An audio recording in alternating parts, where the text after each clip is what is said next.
I don't think that there are openings quite as often anymore that are easy, and I don't want young members to get discouraged when they put in an application and they're not selected. We sometimes, I remember on the education committee, but now on GOC, we will have 10 to 12 or more sometimes applications for one opening.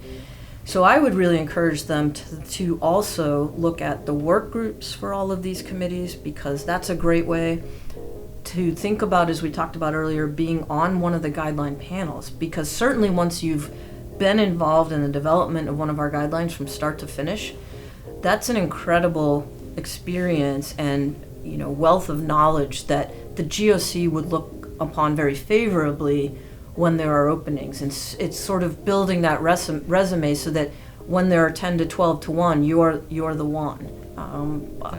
I still firmly believe, though, that if you just keep raising your hand and saying, I want to be involved, I will help, tell me, even if it's just helping you behind the scenes with some of the people crossfire. Remember that. Yes. People remember that. Yes. And it was a wonderful, it is your turn. I notice you're avoiding going, and I don't blame you, because it is getting progressively harder to find a piece that's safe to move.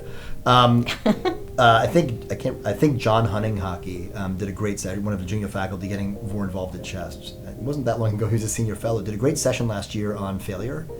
And I think the problem is people look at you, maybe they look at me, although I don't feel it, and they look at their CVs and they're like, wow, this person's never failed at anything. But the story I often share is it took me 8 tries to get on the education committee. And for my first leadership position at Chest was on Sleep Network, but I was an afterthought. They had rejected me, and then I guess later on a position opened up. They're like, well, this guy's still available. Let's get him. Let's draft him from the minor.